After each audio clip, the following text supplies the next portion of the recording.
Welcome back to KeerthiSowmis kitchen. இன்னைக்கு வீடியோல ஒரு மோர் குழம்பு ரெசிபி வடை மோர் குழம்பு தான் செய்ய போறோம். ரொம்ப சூப்பரான டேஸ்ட்ல இருக்கும். சாதத்து கூட வச்சு சாப்பிடுறதுக்கலாம். நம்ம சேனல்ல நிறைய குழம்பு ரெசிபிஸ் அப்லோட் பண்ணிருக்கோம். அந்த வீடியோஸோட லிங்க் எல்லாம் டிஸ்கிரிப்ஷன்ல இருக்கு. குழம்பு ரெசிபிஸ் உங்க பிளேலிஸ்ட்ல இருக்கும். பார்க்காதவங்க பாருங்க.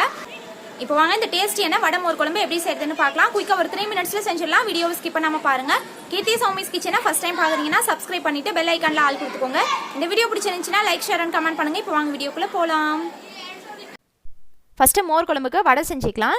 நான் இதுக்கு 100 கிராம் உளுந்தம்பருப்பு இது 2 மணி நேரம் தண்ணியில் ஊற வச்சிருக்கேன். இப்போ தண்ணியெலாம் ஃபில்டர் பண்ணிவிட்டு மிக்ஸி ஜாரில் போட்டிருக்கேன். இதில் ஒரு 1/4 டீஸ்பூன் உப்பு சேர்த்துட்டு 2 டீஸ்பூன் தண்ணி சேர்த்து இந்த அளவுக்கு நல்லா ஃபைன் பேஸ்ட்டாக, தண்ணி அதிகமாக சேர்க்காம திக்கான ஃபைன் பேஸ்ட்டாக அரைச்சிக்கணும். நல்லா நைஸாக அரைச்சிக்கணும். ஏதாவது சின்ன சின்னதாக பருப்பு இருந்துச்சுன்னா எண்ணெயில் போடும்போது வெடிக்கும். இப்போது அரைச்ச மாவை மிக்சிங் பவுலில் போட்டுட்டு இதில் கொஞ்சமாக நறுக்குன கொத்தமல்லி கருவேப்பிலை சேர்த்துக்கிறேன். இது கூட ஒரு 5 மிளகு அதை தட்டி சேர்த்துக்கலாம். ஒரு 1/4 டீஸ்பூன் துருவன இஞ்சி சேர்த்துட்டு இது எல்லாத்தையும் மாவு கூடயே சேர்த்து நல்லா கலந்து விட்டுக்கிறேன். மோர் குழம்புல சேர்க்கறதுனால இந்த மசாலா எதுவும் சேர்க்காம கூட செய்யலாம். இப்போ இது எல்லாத்தையும் நல்லா இந்த மாதிரி அடித்து கலந்து விட்டுக்கலாம்.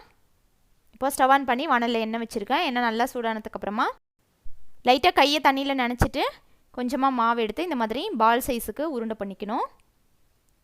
இந்த மாதிரி பண்ணிவிட்டு இந்த மாதிரி பெருவரல் உள்ள வச்சு லைட்டாக சின்னதாக ஒரு ஹோல் போட்டுட்டு இதை அப்படியே மெதுவாக எண்ணெயில் விட்டுக்கலாம்.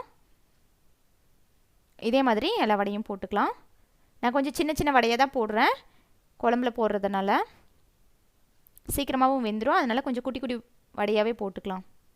நீங்கள் இந்த மாதிரி ஹோல் போடுறதுக்கு வரல அப்படின்னா நம்ம போண்டா செய்வோம்ல, போண்டா போடுற மாதிரி கூட வடை போடும்போது ஃப்ளேமை ஹையில் வச்சுக்கோங்க. போட்டதுக்கப்புறமா லோ ஃப்ளேமில் வச்சுட்டு பொறுமையாக வேக வச்சுக்கணும். இந்த மாதிரி பபிள்ஸ் எல்லாம் அடங்கி நல்லா கலர் சேஞ்ச் ஆனதுக்கப்புறமா எடுத்துக்கலாம். இப்போது மிக்ஸி ஜாரில் 1/2 லிட்டர் தயிர் எடுத்துக்கிறேன். இப்போ அதை பல்ஸில் கொடுத்து சும்மா ஒரு பல்ஸ் மட்டும் கொடுத்து இந்த மாதிரி நெக்ஸ்ட்டு மோர் குழம்புக்கு கொஞ்சமாக தேங்காய் அரைச்சிக்கலாம். மிக்ஸி ஜாரில் ஒரு பச்சை மிளகாய் உங்கள் காரத்துக்கு ஏற்ற மாதிரி எக்ஸ்ட்ரா கூட சேர்த்துக்கோங்க. இதில் 1 டேபிள் ஸ்பூன் 10 நிமிஷம் ஊற வச்ச பாசிப்பருப்பு, 3 டேபிள் ஸ்பூன் துருவன தேங்காய் சேர்த்துட்டு இப்போ இதில் ஒரு சின்ன துண்டு இஞ்சி, 2 பல்லு பூண்டு, 1/4 டீஸ்பூன் மஞ்சள் தூள், 1/4 டீஸ்பூன் சீரகப்பொடி சேர்த்துக்கிறேன். நீங்கள் இதுக்கு பதிலாக முழு சீரகம் கூட போட்டுக்கலாம். இதில் கொஞ்சமாக தண்ணி சேர்த்துட்டு இதை நல்லா ஃபைன் பேஸ்ட்டாக அரைச்சிக்கிறேன்.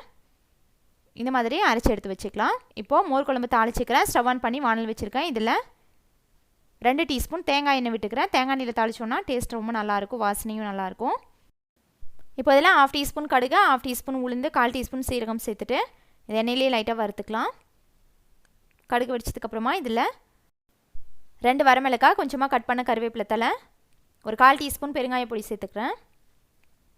சேர்த்துட்டு இந்த எண்ணெயிலே இதை லைட்டாக ஃப்ரை பண்ணிக்கலாம்.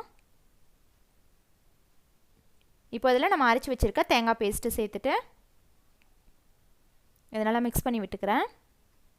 நம்ம இதில் பாசிப்பருப்பு சேர்த்துருக்கிறதுனால அதோட பச்சை ஸ்மெல் கொஞ்சமாக இருக்கும். அதனால் அது நல்லா வேகணும். இப்போ கொஞ்சமாக மிக்ஸி ஜார் அலசி தண்ணி சேர்த்துட்டு இதையும் சேர்த்து கலந்து விட்டு 1 நிமிஷம் கொதிக்க வச்சுக்கலாம் மீடியம் ஃப்ளேமில். ரொம்ப நேரம் வேக வைக்கக்கூடாது. இப்போ இதில் நம்ம மிக்ஸ் பண்ணி வச்சுருக்க தயிர் சேர்த்துக்கிறேன். சேர்த்துட்டு இதையும் நல்லா கலந்து விட்டுக்கலாம். நல்லா தேங்காய் பேஸ்ட் கூட கலந்து விட்டதுக்கப்புறமா இதில் கொஞ்சமாக மிக்ஸி ஜார் அலசி தண்ணி சேர்த்துக்கிறேன். குழம்போட கன்சிஸ்டன்சி எந்த அளவுக்கு வேணுமோ அந்தளவுக்கு நீங்கள் தண்ணி சேர்த்துக்கலாம். சாதத்தில் சாப்பிடும்போது கொஞ்சம் திக்காக இருக்கணும். தயிர் சேர்த்ததுக்கப்புறமா ஃப்ளேமை சிம்மில் வச்சுக்கோங்க. இதை கொதிக்கலாம் வைக்கக்கூடாது. லைட்டாக தயிர் ஹீட் ஆனால் போதும், சூடானால் போதும். இப்போது உப்பு செக் பண்ணிவிட்டு தேவைன்னா கொஞ்சமாக சேர்த்துக்கோங்க. லாஸ்ட்டாக இதில் கட் பண்ண கொத்தமல்லி தலை சேர்த்துட்டு இதை நல்லா கலந்து விட்டுக்கலாம். இந்த மாதிரி குழம்பு ரெடி பண்ணி எடுத்து வச்சிட்டோன்னா நம்ம எப்போ சாப்பிட போகிறோமோ அப்போது ஒரு 5 மினிட்ஸ்க்கு முன்னாடி நம்ம வடையை மோர் குழம்புல போட்டுட்டு சாப்பிட்லாம். உடனே சாப்பிட்றீங்கன்னா வடையை வந்து மோர் குழம்புல உடனே கூட போட்டுக்கலாம். இந்த மாதிரி போட்டுட்டு ஒரு 5 மினிட்ஸ் ஊற விடணும். அவ்வளோதான், நம்மளோட டேஸ்டியான வடை மோர் குழம்பு சூப்பராக ரெடி ஆயிடுச்சு.